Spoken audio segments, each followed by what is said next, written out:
Bonjour les amis et bienvenue sur notre chaîne BTTG Tuto. Comme vous le savez déjà, c'est une chaîne qui est basée sur la technologie de l'information. Le module que nous abordons présentement est basé sur la technologie de Cisco.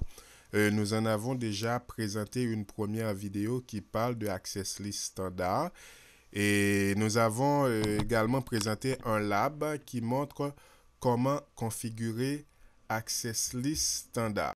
Comme me l'a suggéré un ami, on va commencer le module tout au début. Donc, on va parler de l'introduction au réseau informatique. On va juste vous présenter les points que nous allons aborder dans cette vidéo. Donc, premièrement, on va parler du réseau domestique. Quelles sont les technologies qu'on utilise dans ce type de réseau?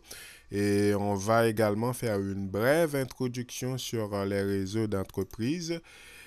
Et ensuite, on va faire un peu d'histoire du réseau, quand est-ce qu'on a commencé. On va voir le modèle TCP/IP, le modèle OSI, les couches du modèle TCP/IP. Et on va voir pourquoi on parle toujours du modèle OSI, puisqu'il n'est plus utilisé comme étant modèle. Et enfin, on va parler les 7 couches du modèle OSI. Vous êtes probablement nouveau dans le domaine de réseau informatique alors que vous utilisez cette technologie depuis bien des temps. Maintenant, je vais vous montrer comment est configuré votre réseau à la maison ou encore le réseau à la maison est appelé le plus souvent réseau domestique. Ça, c'est votre maison et là, c'est votre ordinateur et ça, c'est un modem qui joue une sorte d'interface entre vous et votre fournisseur. Et votre ordinateur est relié à ce modem à l'aide d'un câble qu'on appelle câble Ethernet. Il se peut aussi que votre téléviseur soit branché sur ce modem à l'aide d'un câble qu'on appelle câble coaxial. Donc, il y a une différence entre ces deux câbles. Et votre modem est branché sur une prise coaxiale et c'est cette prise qui est reliée à votre fournisseur. Et il faut dire que c'est votre fournisseur qui vous permet d'accéder à la toile d'araignée qui est l'Internet. Il y a encore une deuxième façon, il y a une deuxième forme de technologie qu'on trouve dans les réseaux domestiques. Donc ça, c'est votre maison. Vous avez peut-être votre téléphone intelligent, votre tablette et votre laptop. Donc ces équipements-là ne sont pas branchés à l'aide d'un câble, mais plutôt à l'aide d'une technologie qu'on appelle le Wi-Fi. Donc, ce modem joue deux rôles. Il joue le rôle ce périphérique joue deux rôles. Il joue le rôle de modem. Il joue également le rôle de routeur. Et lui, il est branché sur une prise murale et à l'aide d'une connexion qu'on appelle connexion DSL. Et c'est cette connexion qui vous permet aussi, à l'aide de votre fournisseur, d'être branché sur l'Internet. Et ici, on a deux réseaux domestiques, bien entendu, qui vont à l'Internet, mais qui utilisent deux technologies différentes. Dans le premier réseau, on voit un modem qui est branché dans une prise murale à l'aide d'une câble coaxiale. Alors que dans le deuxième, on a un modem qui joue aussi le rôle d'un routeur qui est branché à l'Internet via d'une connexion qu'on appelle connexion DSL. Il faut dire que ces deux réseaux peuvent accéder à l'Internet via leur fournisseur d'Internet. Passons à présent à une autre forme de réseau qu'on appelle réseau d'entreprise. Ce type de réseau utilise presque la même technologie que celui-ci, sauf que les périphériques sont utilisés à de plus grande échelle et les périphériques d'interconnexion sont beaucoup plus sophistiqués que ceux qu'on utilise dans un réseau domestique.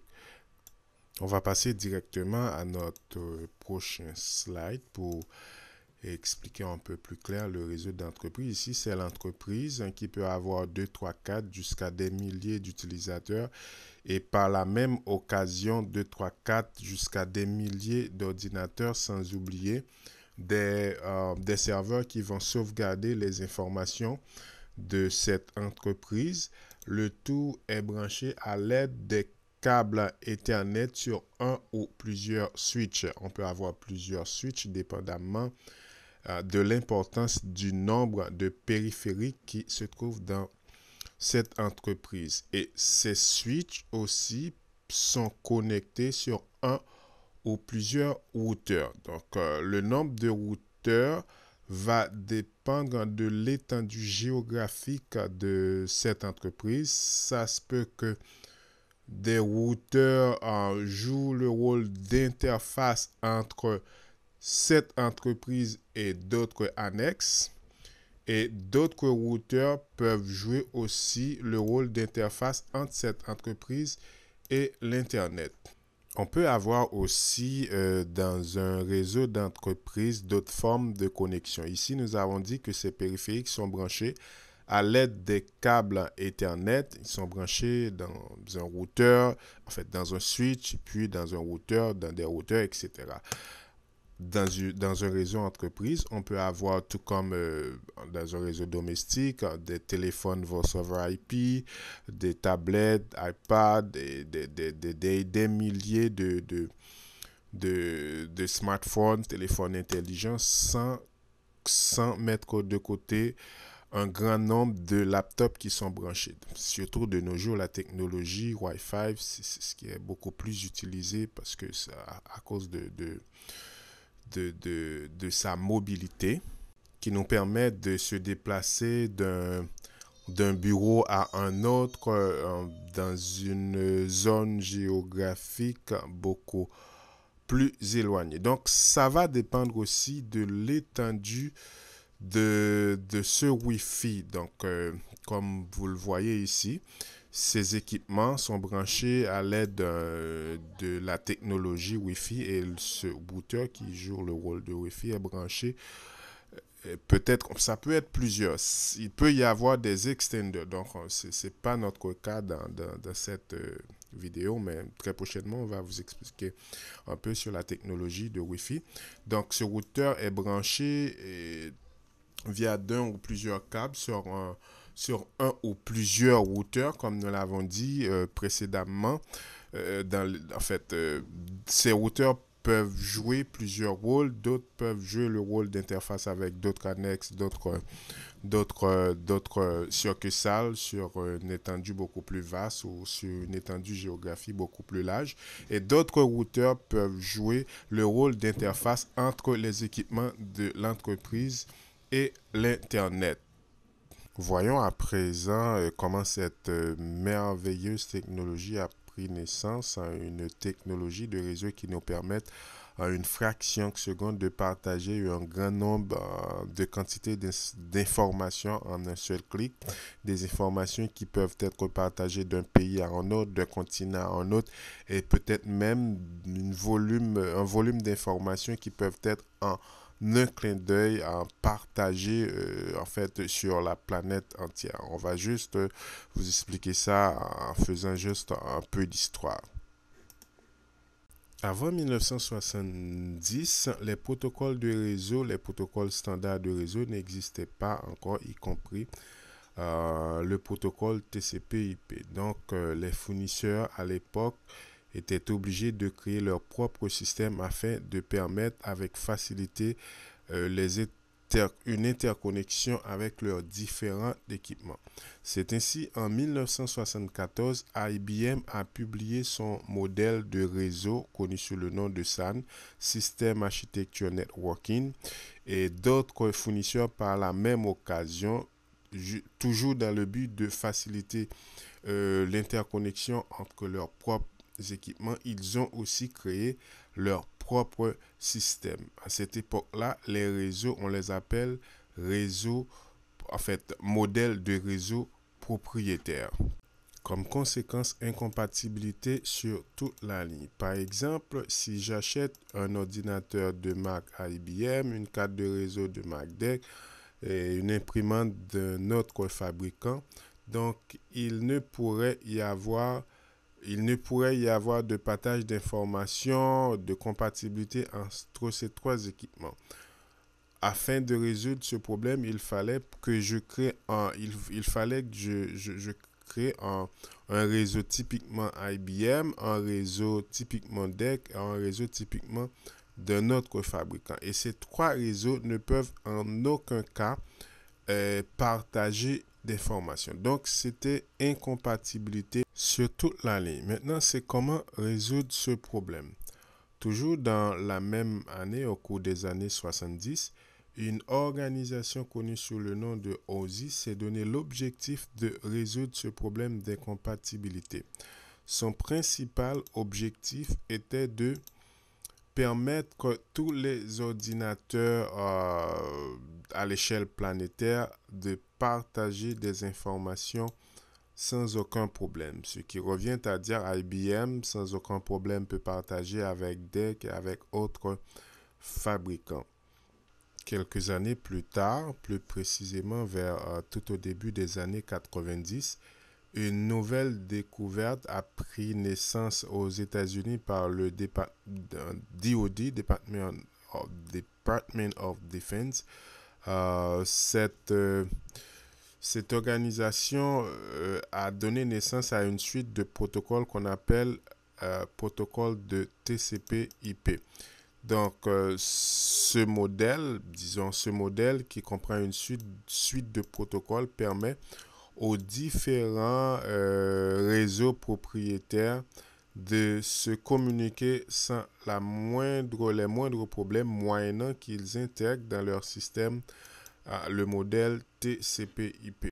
Tout au long des années 90, le modèle de TCP/IP et le modèle OSI sont devenus le protocole de standard de réseau d'entreprise. Il faut dire que le modèle OSI était déjà présent sur une architecture de 7 couches, alors que le modèle de TCP/IP était présent sur une architecture de 4 couches qui, par la suite, est devenu sur une architecture de 5 couches.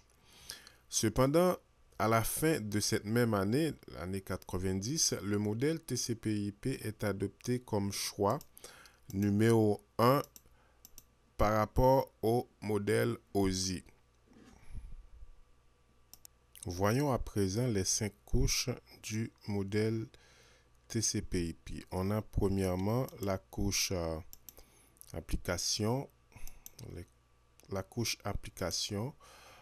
transport, network ou encore la couche réseau et la couche liaison de données ou data link en anglais et enfin la couche physique. Il est vrai que le combat du modèle OSI fut un échec par rapport au modèle de TCP/IP. Cependant, OSI reste et demeure le moyen le plus systématique pour expliquer comment les informations voyagent au sein du réseau à travers ces 7 couches.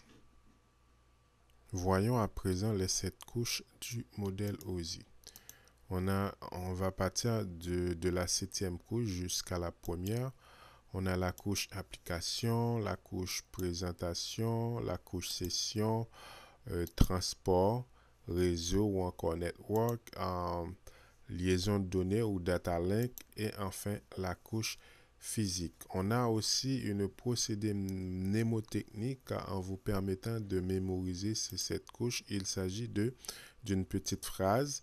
Partout, le roi trouve sa place assise. Partout pour la couche physique.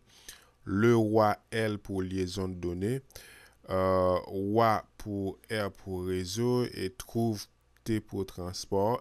SA, S pour session. P pour présentation et A pour assise. Donc, cette petite phrase mnémotechnique va vous permettre de mémoriser les 7 couches du modèle OSI. J'espère que cette petite vidéo vous a plu. À la prochaine pour la comparaison des couches du modèle OSI et les couches du modèle TCP/IP. Et à la prochaine.